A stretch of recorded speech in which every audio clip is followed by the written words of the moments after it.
We are back. This is the second part of our conversation. We had to pause earlier in the day because of I won't call it a DIY issue because it wasn't you doing the building, but you had an issue you had to deal with, which was fairly urgent. But we have reconvened, and as I'm sure good German neighbours, they won't be using power drills after 9 p.m. at night, so I don't think we'll be disturbed now. I'm joined again by Operator Starsky. Welcome back. Hello, hello, my friend. Fantastic to see you. Well, fantastic to have the privilege of seeing you twice in one day. So this is fabulous. And while we were talking, an interesting story broke, which I don't think we'd really covered. But I think it's fascinating to touch upon it because one of the big conversations we always have is about disinformation and how to counter it.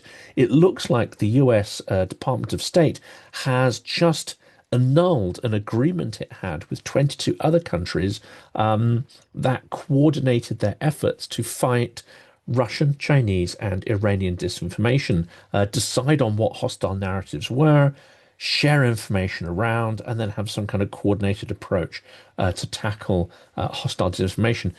They've completely annulled that framework, but they'd already started to tear apart various institutions, agencies, and bodies that were, charged with fighting not just disinformation, but also cybercrime and all sorts of foreign, penetration of the US. I mean, this must be terrifying because you know the effect that weaponized information has on a vulnerable society. I mean, Ukraine was vulnerable for some time until it decided that a degree of resilience and organization was required to fight back. Yeah, absolutely. It's very dangerous because Russians are using this approach. Why destroy the United States if they can render them, let's say, defenseless? Defenseless. So basically, Russia can do whatever they like. They can conduct terrorist attacks and things like that in Ukraine, other countries in the informational space, and basically, United States will not react at all, which is something that fits Putin completely. And basically, I see what why they might celebrate this decision. The reason this decision was made in the United States is beyond me. Of course, I don't have much information to analyze it or to ask people. I don't have people in the White House, not today, but this is extremely dangerous. The problem is Russia is utilizing all sorts of measures. There's a lot of different communication companies working in Russia and serving Russian government. Um, Besides Russian external intelligence service, SVR, besides GRU-GSH, there's also a bunch of like literally commercial communication companies that serve the interests of Kremlin. And what do they do? Basically, they uh, create fake websites. They have whole teams who create fakes and disinformation. They have whole groups that create bot farms to spread this disinformation and things like that. And of course, this must have some kind of reaction from the company, from the country that is being attacked, specifically the United States. But unfortunately, there's the number of agencies that uh, could react to that, and amount of forces that could react to that is unfortunately decreasing. It seems that there are mysterious forces on our side. However, I don't want to make light of this because it's a horrible thing to happen. I won't say to anybody, but it seems that Margarita Simonyan is not particularly well. I mean, her husband. I think in one episode we discussed before. Various unfortunate things happened to Simonyan's husband, who was a propagandist. But it seems now that she's got a very serious, it's not necessarily going to be lethal, but she does have a serious medical complaint, and she's out of the running for a while. Is the rumor? But rather than sort of gloat on that, let's talk about justice because it seems to me that the propagandists are playing an absolutely critical role in this war, in this genocidal war. What needs to happen in order to actually not just bring the soldiers, the generals and stuff to account, but to actually make sure that the propagandists are prosecuted in The Hague. And if they never physically appear in The Hague, then we should at least ensure that they're never allowed to leave, Mukhasransk or wherever it is they inhabit. Speaking of Margarita Simonyan, I'm not really worried about her. Neither I'm like extremely happy, even though I am. But I'm not worried about people like Margarita Simonyan because if she disappears for some reason, then there will be another one. Russia is a land that breeds people like Margarita Simonyan. This is what makes them Russian, basically, what they do. Um, but speaking about the propagandists, of course, I think that misinformation in 2025 must be, of course, prosecuted. And it's a crime. Misinformation, as well as, I don't know, you call it solicitation, right? That's basically the same kind of crime. And there must be something done on the level of governments to prosecute misinformation. People who want to speak freely must have this opportunity in the safe environment. Misinformation is nothing about safe environments. If you want to have your rights and freedoms and opportunity to speak freely, you must have safe environment that is free from misinformation and disinformation that are completely destructive tools used by terrorist states like Russia or China in order to reach their geopolitical goals that, again, are never aimed at something good. The only thing they produce is basically disinformation, destructive content, content that doesn't motivate people. They only demotivate the consumers of this content. This is why, in my opinion, that the governments should implement mechanisms to combat the disinformation and to make this probably change the legislation, to make people that were accused and confirmed in spreading disinformation, make them accountable, make them responsible for what they do in frames of law. Before we move on to the next question, I'd like to make a personal recommendation that I know you will appreciate. You may have seen my interview last week with the producer of the film series Kyiv of Mine, Ronnie Apteker. Well, I've partnered with them to help raise awareness of what I believe is an important series of films made for a Western audience to help break through absurd stereotypes about Ukraine, some of which, of course, are amplified by Russian propaganda. You can watch these films for free now. Details in a second. Kiev of Mine is a documentary series about Ukraine's extraordinary capital, which I had the privilege to visit for the first time in January this year. The film production began in 2018, and of course, much has changed since then. It's now 2025, and the story is far from over. Kyiv of Mine is a fast paced, beautifully filmed, humorous, fun, insightful, heartbreaking, moving, and hopeful work. The very antithesis, in fact, of a doom-laden and worthy wartime documentary. This is a work that is extraordinarily uplifting. My friend Operator Starsky says the film is made with so much love. The film series will make you laugh and cry. It's the only film about Ukraine that began before the war yet has traced lives through the tumultuous times and which follows the lives of more than a dozen Ukrainians in real time. This is an historic period told through highly personal and emotive stories from Kiev's days of emerging prosperity after the Maidan Revolution through COVID and the full-scale invasion. This film is a breath of fresh air. Ukraine deserves a better conversation in the world one that isn't centered around war, says Julian Ellis, filmmaker on Kyiv of Mine. It's hard not to argue with that, and the filmmakers have fully delivered on this promise.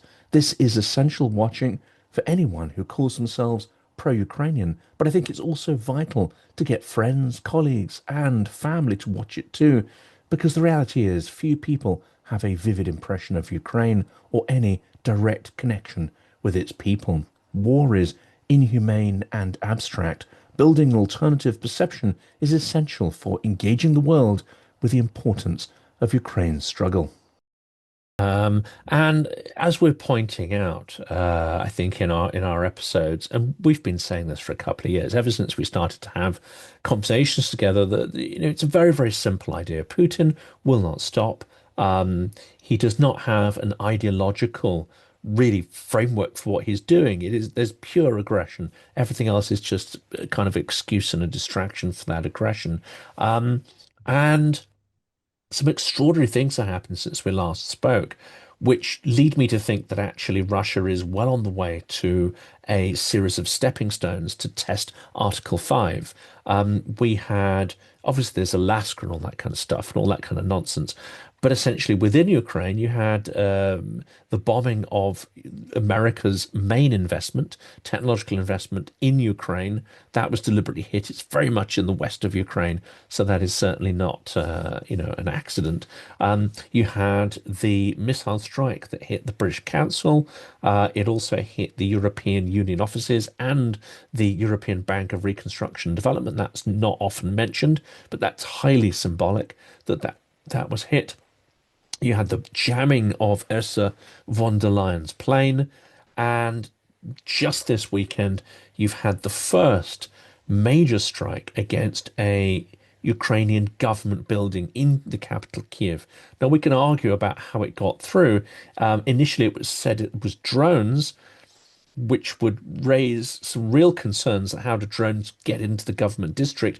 It was later announced that actually it was a either a ballistic or a hypersonic missile that actually hadn't ignited, the payload hadn't ignited, and the damage we saw was from the leaked fuel from the missile. So it could have been an awful lot worse. You think of Kharkiv and the central building there that was absolutely torn apart. That was clearly the intent there. This is again, this isn't an accident. This is an escalatory ladder. What does it tell us about where Putin is heading and what he might do next? Several things. First of all, the drone that got through the air defense was some kind of new sort of drone because there were several reports. I was following that strike, and there were several reports on some new drones that Russians are utilizing now. They fly at extremely low altitude and they don't produce much sound. So they are much harder to detect. And there are some rumors on what sort of drones Russia could have used that time. But we can see that they're improving their weapons to use against us. And as for the American enterprise that was hit in Western Ukraine, we shouldn't expect Trump to have any reaction regarding this. I think if people didn't understand this already, then not much we can do, unfortunately. We cannot help you. I'm sorry. But by this time, it's September 2025, and we all had to already come to conclusions that Trump is not going to react to Putin destroying American enterprises, American companies in Ukraine, capturing American companies in Ukraine because there's hundreds of American companies that are currently on the Russia-occupied territory being completely looted and literally robbed by the Russian terrorists. There will be absolutely no reaction. Putin can literally kill as and strike as many Americans in Ukraine as he likes. There will be absolutely no reaction from Trump. Don't even expect that. Speaking of European offices in Ukraine, in Kyiv specifically, those that were hit, I worked in the World Bank, and yeah, it doesn't feel good.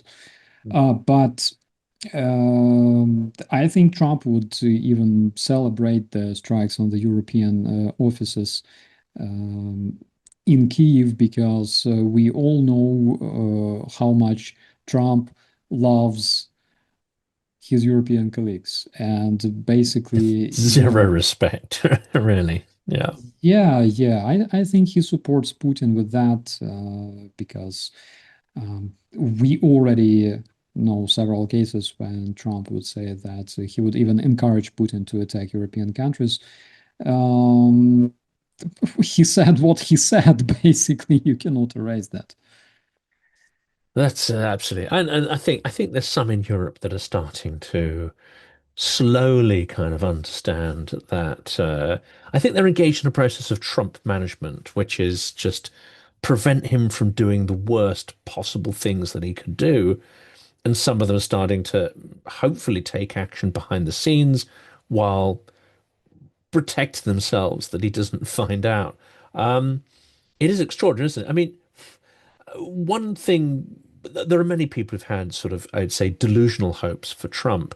There was one thing that perhaps we maybe didn't expect, but which may be the only thing we can perhaps hope for, and that is that he will sell weapons to Europe, who will then provide them to Ukraine and not impose restrictions on how they are used. That door does still seem to be open. It fits with his highly, transactional so-called way of thinking, and there are some indications that he's willing to sell munitions. Is this the best we could hope for? Is this actually more, perhaps, than you might have expected as we were going into a Trump administration? Let's look at the facts, and the facts are saying that these deliveries of weaponry to Ukraine they are being also choked and throttled. And recently, we had several reports from the people on the ground who say that unfortunately, we see that the number of, for example, anti-air missiles that Ukraine has, uh, this stockpile is depleting, and those that were supposed to arrive from the United States, they arrive irregularly, and even with that, they are like the amount of them is very low. So there's a big risk of actually losing the air war. I mean the air defense, the capability to defend our cities from the Russian strikes. This is something that, again, I was talking about probably last year and early this year during Trump inauguration. That unfortunately, if things keep going like that, then we will see growing number of casualties among civilian population, and this number is actually growing.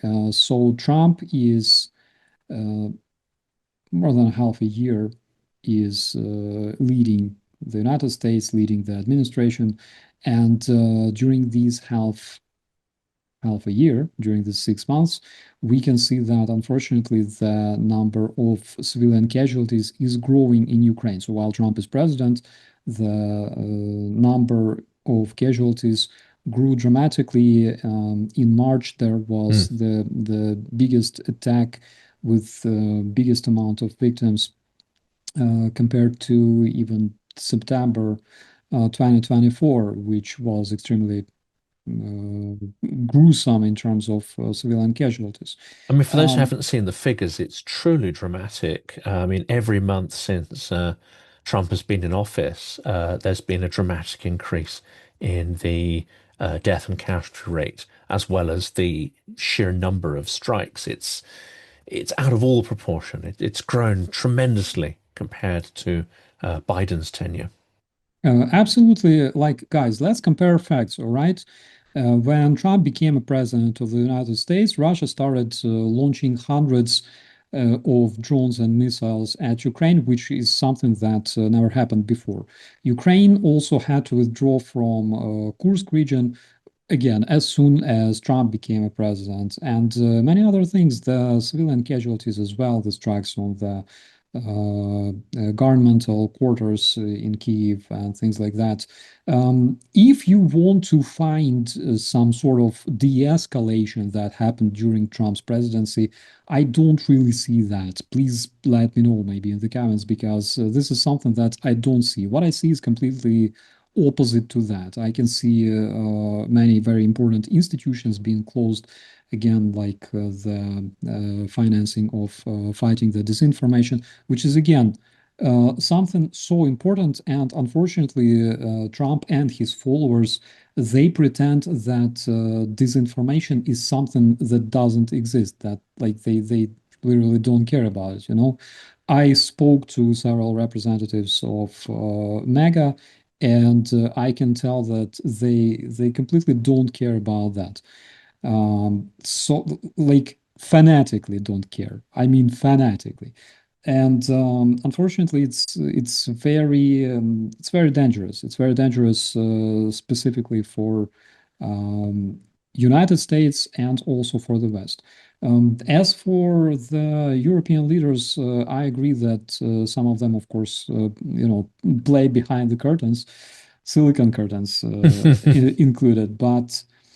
Um, they're politicians. Like, I can understand that, you know, when a politician goes to a White House and meets Trump and starts uh, kissing his rear, because they're politicians. Nothing changes if they do that.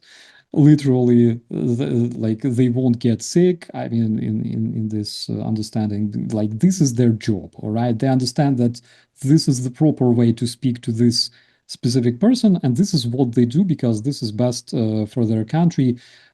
Unfortunately, what they do, in fact, is try not to make things worse because they see what Trump tried to do as soon as he became president, which was like introducing crazy tariffs against his closest neighbors like Canada and other things. So I can completely understand those politicians. This is their job, and I don't blame them. I only blame them for one thing, that in September 2025, we still don't have any working mechanisms to fight against the Russian and Chinese and Korean disinformation in our informational space. And as a result of that, we can see a growing number of pro-Russian talking heads. Tucker Carlson is there, in his around his recent episodes. He was admiring Putin so much. He said that Putin is very effective leader.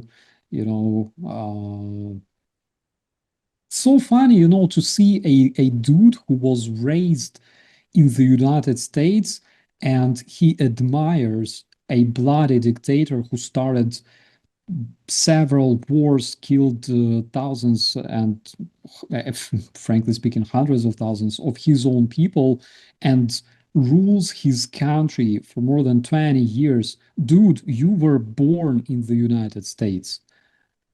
Are you crazy?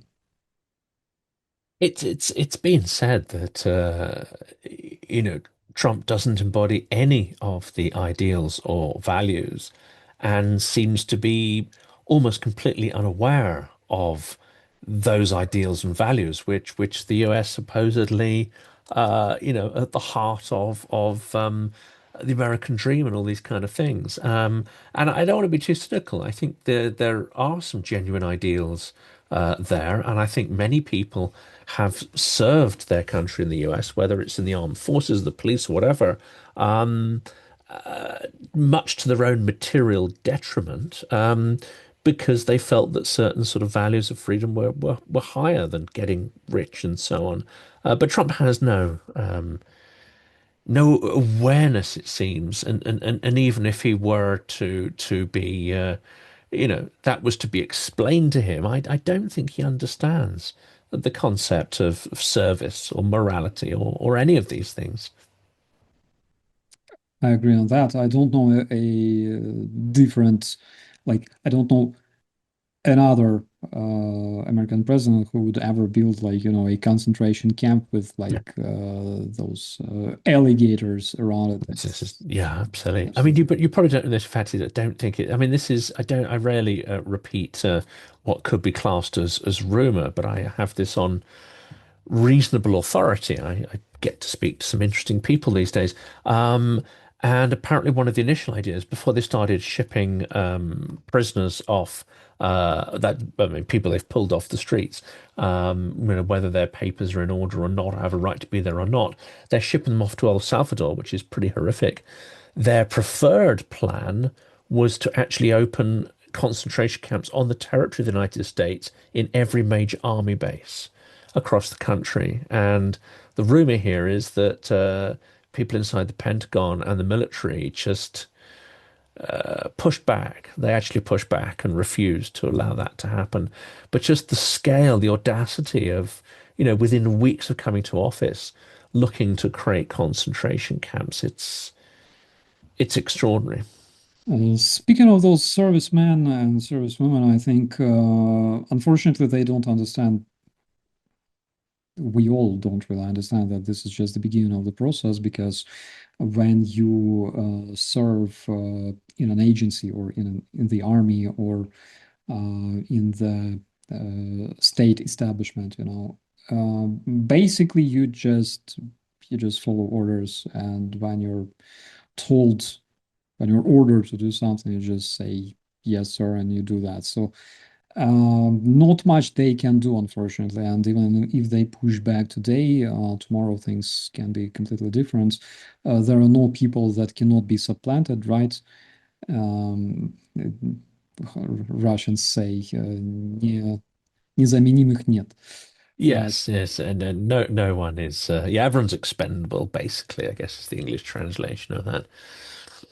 Yeah, absolutely. So, good people or conscious people that still obey law and dedicate their life to protecting rights of their citizens, they might find themselves supplanted by people who don't have such problems, Yeah. right? So the situation is very, very difficult. But I am not in the United States. My friends who live there and generally people who live there, they have better idea of what is going on there.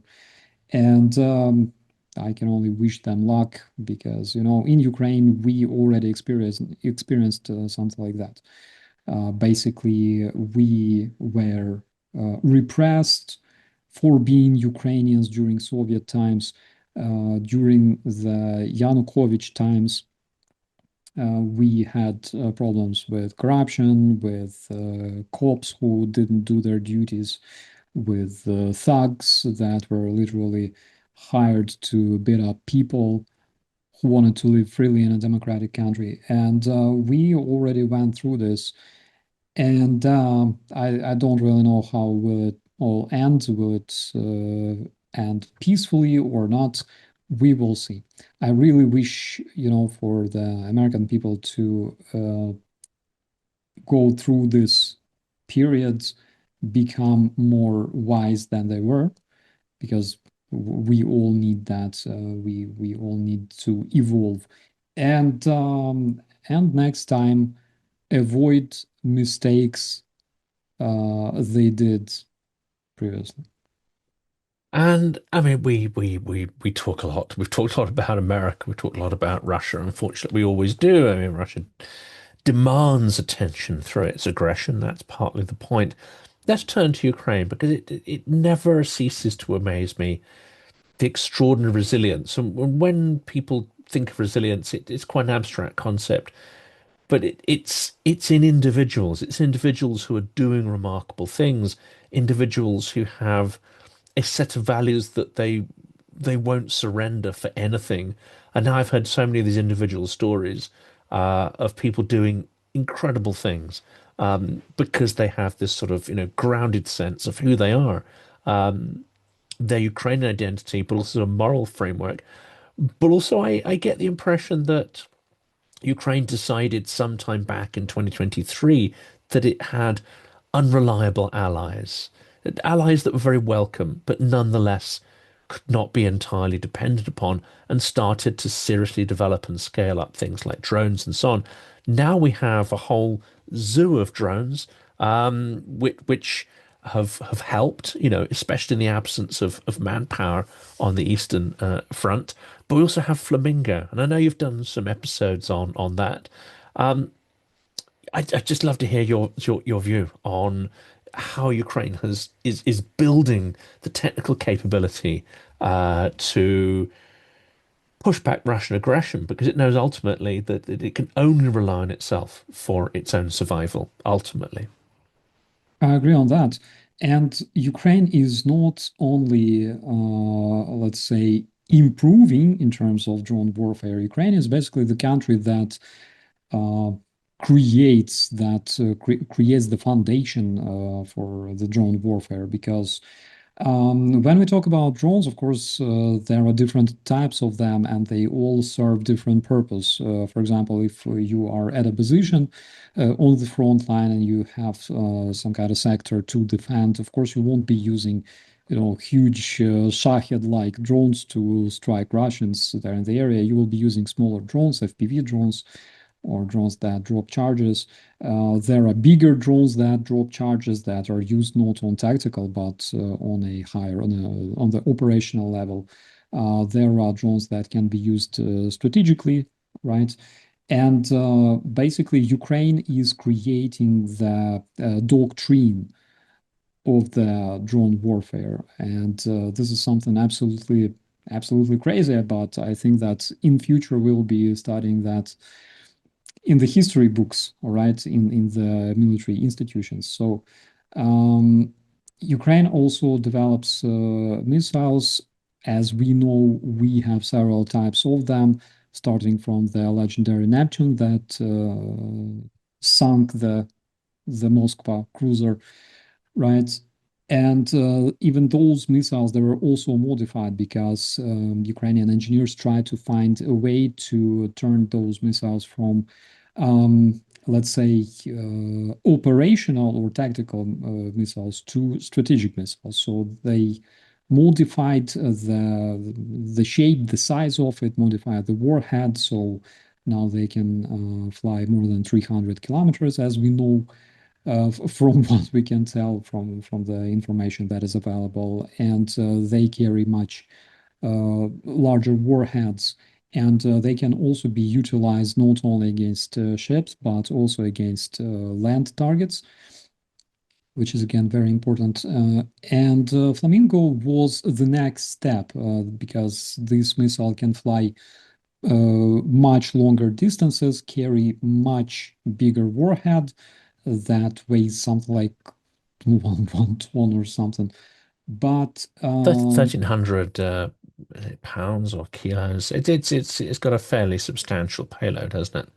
yeah, absolutely. And this means that it can be utilized not only against targets like airports, like open targets, like airports, buildings, facilities, and ammo storages, but also against targets that are hard to reach, like underground facilities, underground factories, like one in Alabuga, that is well within the reach of Ukrainian flamingos. But it was a step forward, not only in terms of range and warhead, but also in terms of cost effectiveness, because this missile is extremely simple. It's very easy to produce.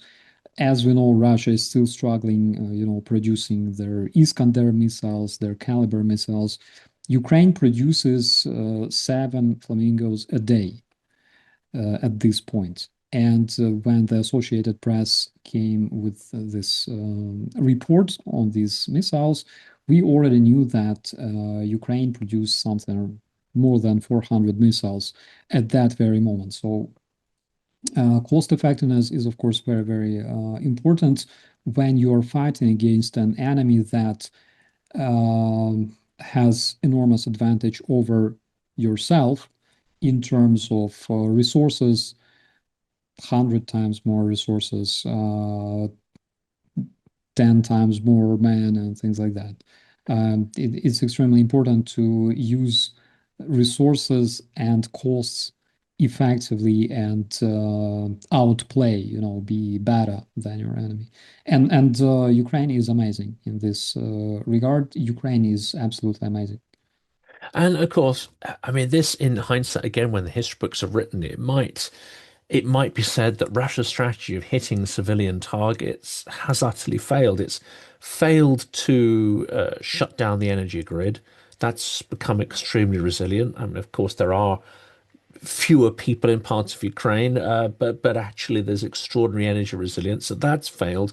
They've struck cultural institutions. They've destroyed museums and heritage, which is appalling, but ultimately doesn't really have a military benefit. So they're wasting their missiles on the strategy of supposedly scaring Ukrainians out of the country. It hasn't happened. It hasn't worked. And using up the material to real no military advantage. When it comes to Ukraine, however, it seems that even before flamingos are really, playing their role, Ukraine is already able to degrade a huge amount of the Russian oil refining capacity. The figure at the moment is standing around 24%. But they've also started taking out logistics hubs, pipelines, and so on that not only supply, like Druzhba, which supply, some of the puppet states in Europe, but also some of those that have been critical in getting oil products, whether it be petrol or whatever, to Moscow, the capital. And now you've got these queues forming, which of course they've been going on for a while in the occupied territories, but now all over Russia you've got massive fuel queues and a certain amount, I would say, of anger and frustration building. And that's even before Flamingo has properly come on stream.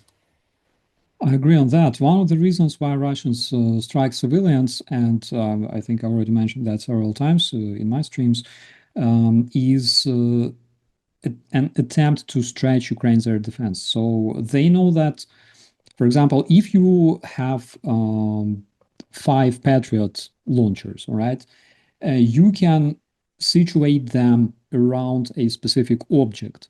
And this object, of course, will be harder to reach because the air defense will be much harder to penetrate. That is why they strike deliberately residential areas of Kyiv, for example, or Kharkiv, because they know that we will be using some of those launchers, relocating them to defend those residential areas. That generally, again, doesn't make any sense, striking them at all. Ukrainians will not, give up. Oh my God, my house is destroyed. Let's just give up, or like, oh my God, my whole family died. I think it's time to just give up and let them kill us peacefully, right? No, it won't happen. Also, Ukrainians, even though we will be much more irritated by those strikes, but they will never force Ukrainians to capitulate. They will not destroy our morale.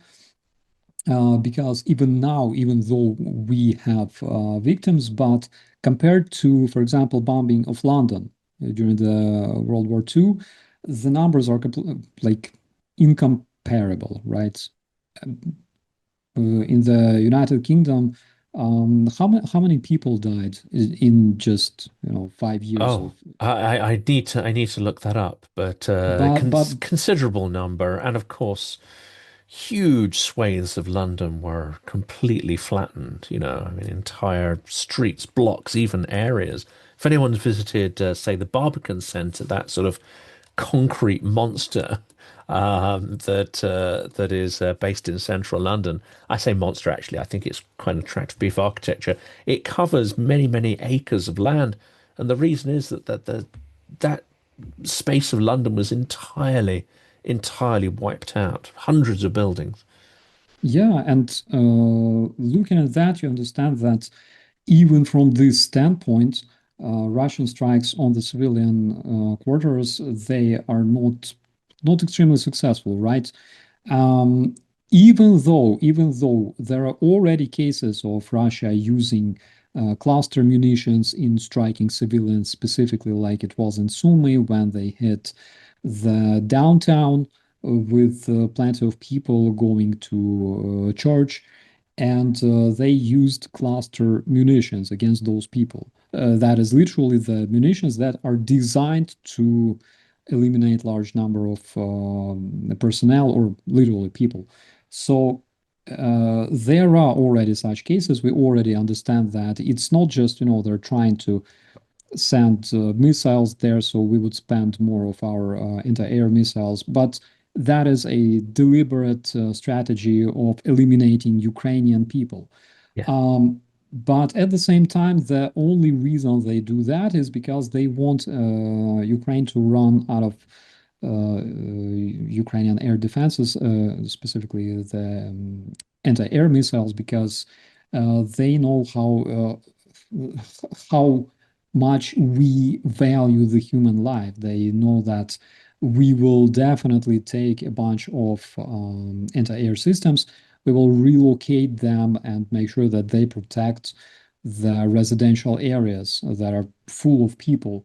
And this is why the defense of our strategic objects, our airfields, our ammo storages, will be much, less effective than it was before. So that is the only reason they're shooting at civilians because they want to stretch our air defense. They were striking Kryvyi Rih so many times starting 2022, and Kryvyi Rih basically there's nothing there. There's a bunch of quarries. There's like metal quarries. There's coal and things like that. But generally speaking, why do you like would you strike a quarry if you were like a sand person? Of course, no.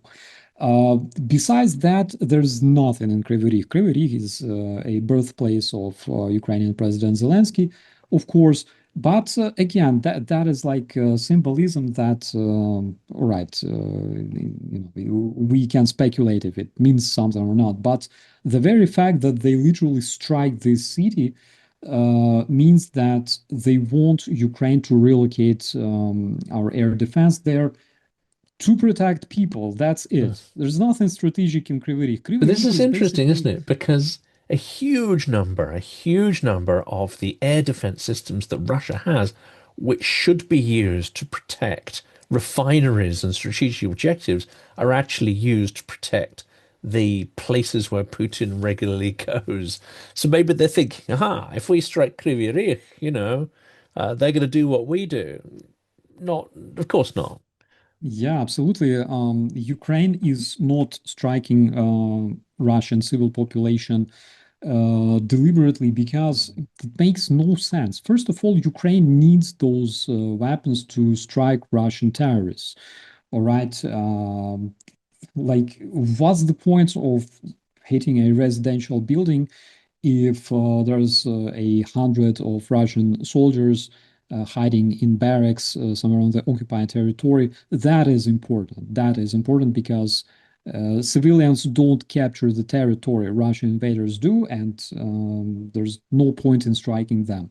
In Russia's case, there's point in striking Ukrainian civilians because uh, they want to kill us one way or another, and also they want us to run out of missiles.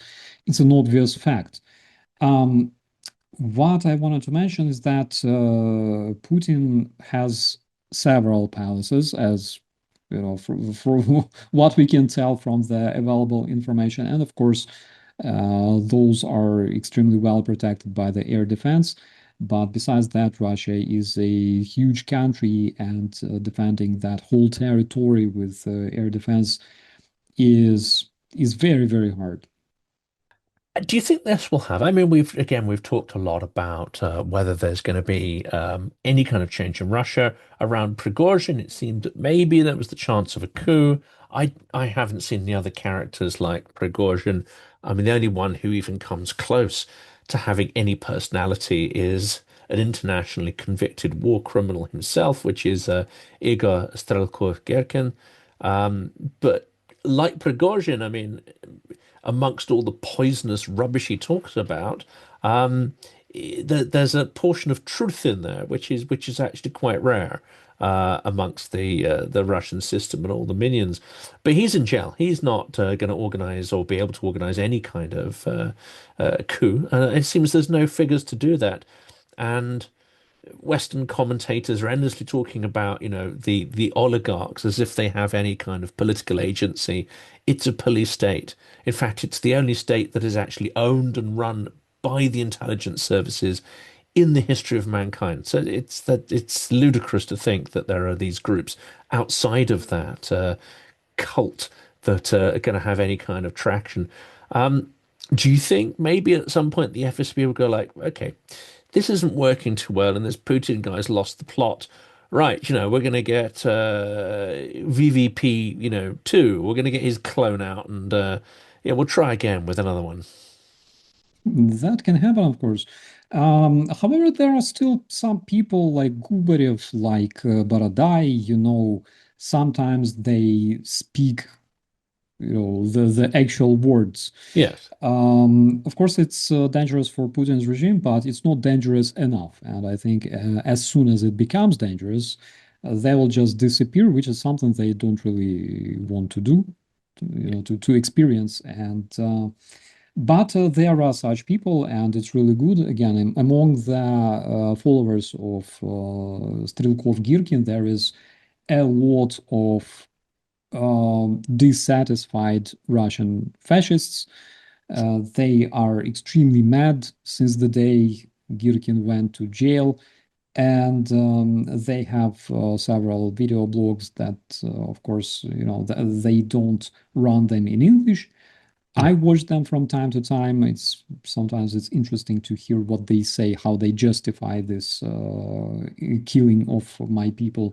But on the other hand, they kind of, you can tell that they're mad, but they're afraid to say anything because they will follow Girkin to the jail, Yeah. and they will Yeah. end up being there. Yeah. Yeah. No, I think there's very little hope in that direction. But the strategy of striking at Russian logistics, of course, we know that there are a lot more targets that could be had there. And at the moment, it seems that Ukraine is sticking to either military or dual use logistics targets. I mean, refineries obviously have dual use, although, as we know in the occupied territories, when fuel runs short, basically the army gets priority on whatever supply there is. So when you hit these, you are essentially hitting something that is really the preserve of the military, and that's clear. But there are other targets that if you really wanted to sort of, well, they've also been striking out at civilian aviation, not to down planes, but to, crash the airports and crash the airline industry, make Muscovites feel a little bit of the, well, you're not going to make them feel any kind of guilt, but make them feel irritated, make their lives inconvenient. That's the strategy. Where else could this go? Because if we look logically at something like Yamal Cross, which is the huge intersection of gas pipelines that come from where the gas is mined, as it were, to where it is actually consumed, which is in the capital, there are some very soft-belly targets which are impossible to defend, which could essentially take Moscow down, quite literally, And if you do that in winter, that would be dramatic. I mean, is there some point where you see that Ukraine would up the stakes considerably? I mean, I had an episode recently. I called it the Siege of Moscow, and I think it's part theoretical. It's partly what we're seeing. But if Ukraine wanted to have a proper siege, properly starve Moscow out, I think it could. Ukraine could do that mm, partially effectively, I would say, but of course, the main thing that we lack at this point is support of international community because only complete sanctions and isolation of Russia can basically destroy Putin's regime, which is the easiest way, actually, which is the easiest solution that we could have. But for reasons I cannot tell because I'm not an economist and not a politician, It's not something that we will see in the future. As for where it goes, in my personal opinion, we will see more strikes happening, like General Budanov said, deeper and deeper, because Ukraine is gradually increasing the range of its drones and missiles, and we will see those strikes happening in the area of Kaspi. Kaspi is also important because Russia uses the Caspian Sea to trade with Iran, all sorts of weaponry and parts, and also the materials, how you call them in English, like oils and fuel and everything else. Like resources and Yes, yeah. yes, exactly. So they're also being delivered by Caspian Sea between Iran and Russia. So that region is extremely important for Russian military industry, military production. And I think we will see more strikes happening there. Luckily for us, though, Russia concentrated majority of its strategic objects like refineries, military bases, ammo storages, more or less close to the European borders because Russia, which was, I think, obvious always at all times, Russia always wanted to invade NATO countries. So they have this like I don't know, complex, and that is why they located majority of their oil production and weaponry production relatively close to the European borders. That is why it's not really hard to strike those targets. What hard is to evade their air defense, which again, Russians are trying to improve one way or another. They're building different nets around their oil refineries in order to catch drones before they reach the targets. They improve their air defense by launching a bunch of mobile groups, by the way, like Ukraine did in 2022, when this threat started emerging of Russian drones and missile strikes. We established a lot of mobile groups that were defending our key cities and stuff, and Russians are basically doing the same today. So they are improving that. They also have a lot of different electronic warfare equipment that they also utilize during the drone strikes.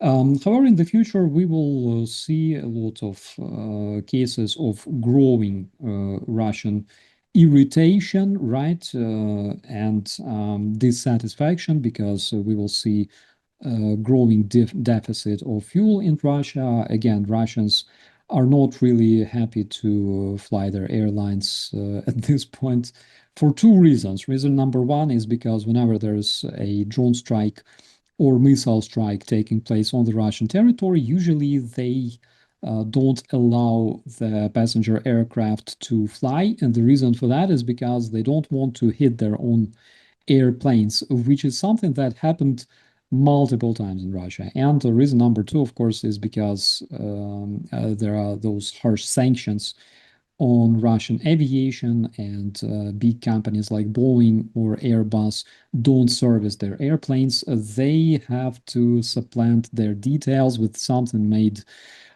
in like barns all over the Russia. Um, I remember when Putin had this speech where he said that we have to supplant service and parts from companies like Boeing and Airbus with something that we produce in Russia, which basically means that Dядя Vanya with напильник and pila will be пилить and stragать, some parts for like Boeings, which we already see happening, which is crazy. Guys, you have to understand this. If you have an airline uh, which utilizes aircraft like Boeing and Airbus, you have to have several key things. One is updates, software updates, because there are Iraq circles, so-called AR, AIRAC, that are basically huge databases, navigational databases of all the waypoints and navigational aids that are used by the aircraft around the world, right? So they are being updated uh, every specific period of time. You need to have those official updates, and you need to install them on the software used in your Boeing or Airbus because Russia doesn't produce this software. And also, you need specific parts made from specific materials. There are screws or bolts used in the aircraft. They are not the same as your bolts in your hardware store. They cost much more because they're made from specific metals that you Are you cannot. sure though? Are you sure? I mean, Judge Vova, he can fix anything, right? I mean, if you sober him up for a couple of days, he'll come along with a little hammer and Bob's your uncle. Yeah, Russian way is basically call a bunch of Dядя Vovas with screwdrivers. They would find, the necessary shit and in a local hardware store and basically fix that Boeing or Airbus that hadn't seen service for more than 3 years.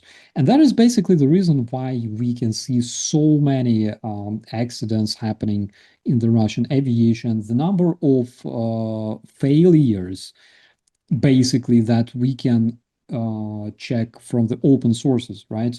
In Russian aviation, I think the last number that I saw, the latest number that I saw was like they grew 160%. All right. Which is crazy. It's like you don't really want to fly that airplane anywhere. It's dangerous for your health, and that is why Russian passengers are extremely disappointed and frustrated because first thing you have to wait for days in Pulkovo or Skolkovo or whatever. And second thing is that even if you get on board, it's not necessarily fact that you will land safely, all right? So those airplanes are dangerous, which is, by the way, the reason why we don't see Russian airplanes flying anywhere in Europe. Not because, European countries said Russia bad, don't fly in our skies. No, it's literally because those airplanes are unsafe to fly. And not a single sane person or politician or decision maker will allow those aircraft flying over his, citizens. Absolutely. They don't meet any of the criteria whatsoever.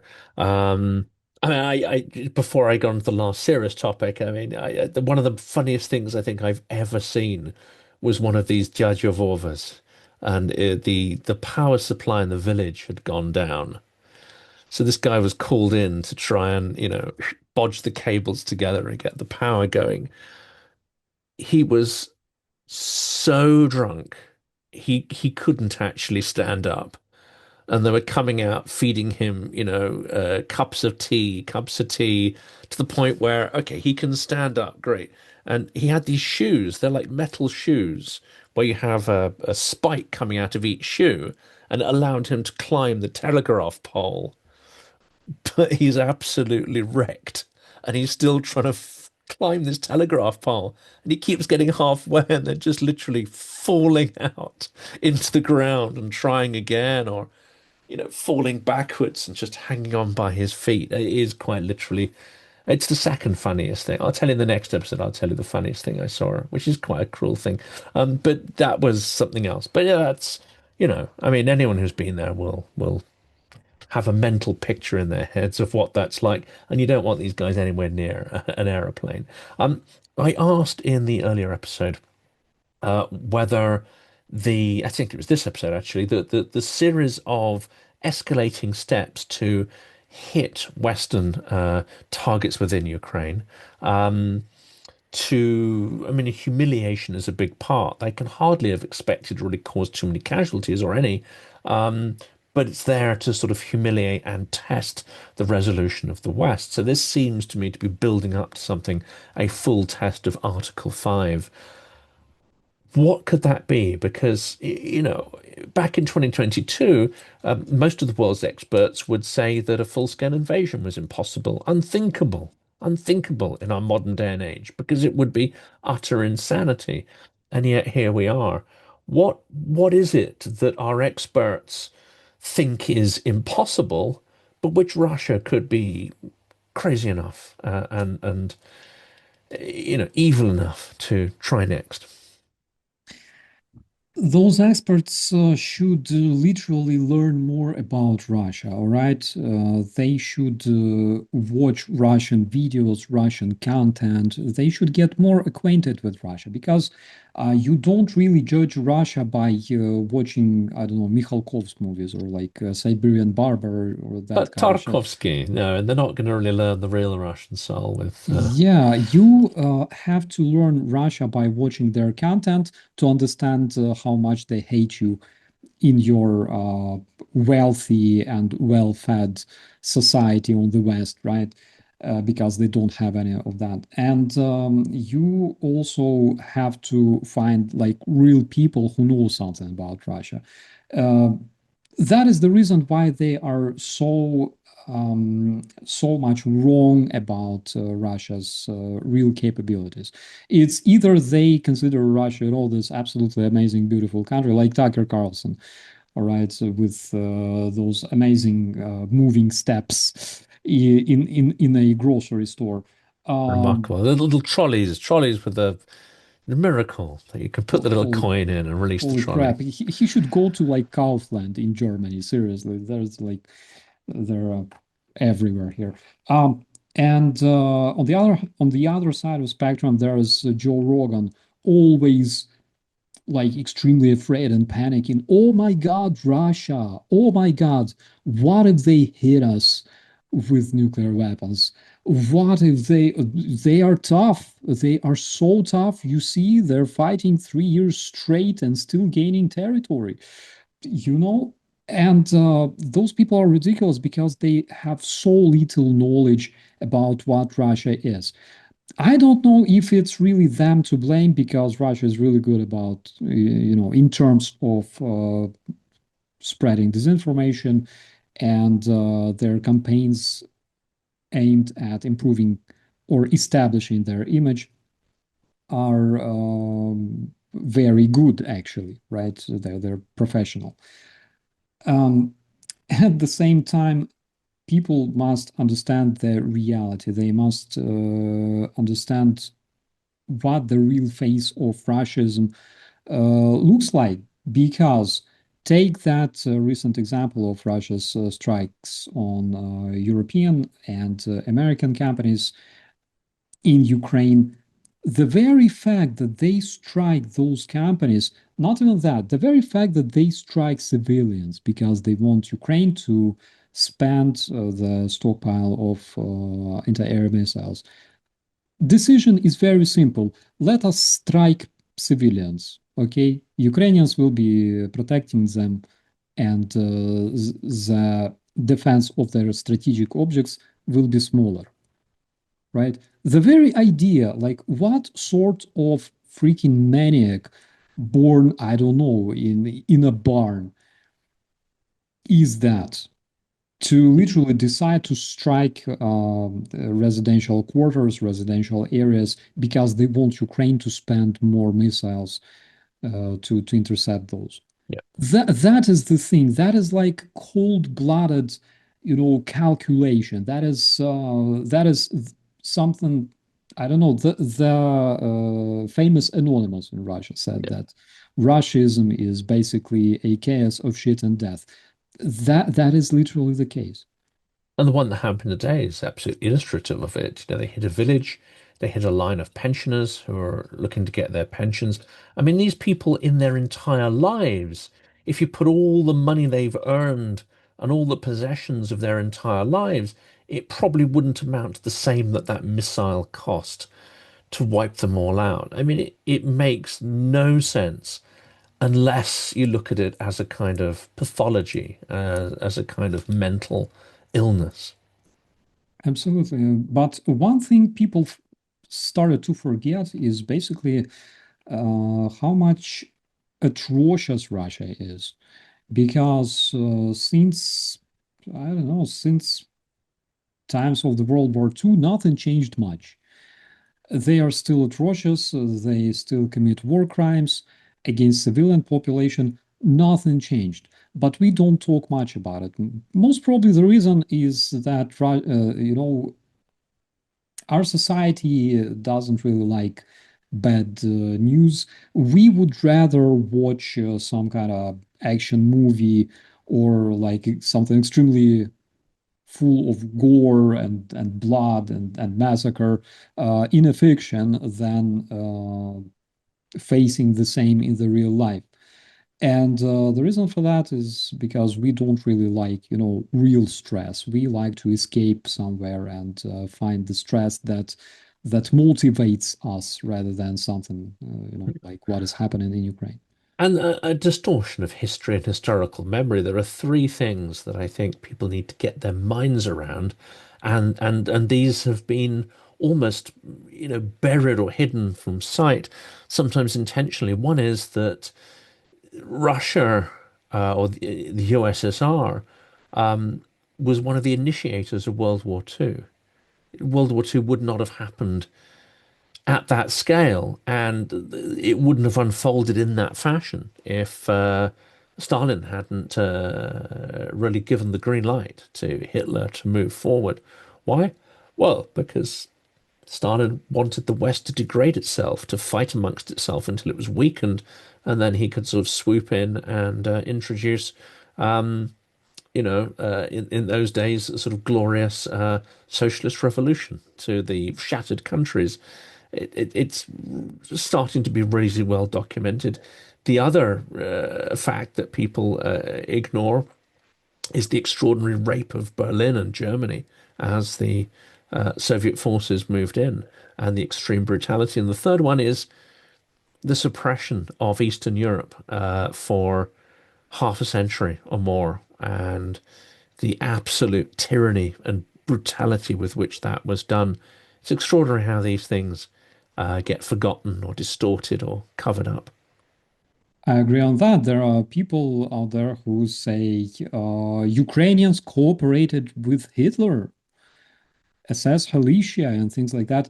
Guys, Hitler was Stalin's ally, I think, even before he became friends with Mussolini. They were allies, and they were responsible for the beginning of the World War II when Russia and Germany basically torn Poland apart. This is something you should, I don't know, Google, right? So to evolve a bit, or Google about the Russian Liberation Army that also was managed and controlled by Third Reich. And the number of those people, according to different estimates, could be bigger than 1 million Russian men with swastikas. That was Russian Liberation Army acting on the territory of Russia, and it's a historical fact. By the way, using the same flag as Russia uses today. Yes. Um, so And they should ask themselves why all Russian war monuments of the Great Patriotic War begin in 1941. Interesting. yeah, that is a very interesting question. Um, People have to find more information like that, or at least there must be more people who give them this information because this is something extremely important for self-development and self-awareness at all. Yeah, and never again needs to be translated into as well, we'll never let Russia get away with it again. I think that's another sort of twist of a historical phrase that we need to start playing with. OS, you've been incredibly generous for coming on to the channel, despite your domestic dramas today. I'm so glad you came on to record part two of this conversation. And we are all grateful that the community has someone like you to help sort of guide us, encourage us, and in these dark times, I would say, still find a place for laughter as well. Thank you so much, my friend. I appreciate it. A final word from our partners, the makers of Kiev of Mine. All three films are now available to watch for free on YouTube. Please check out the links to the dedicated website, which tells you more about the film, its subjects, and the filmmakers. Also, in the description is a link to the YouTube channel where you can watch the films now. Do let us know in the comments what you think of them and if they inspire you as much as they have inspired me.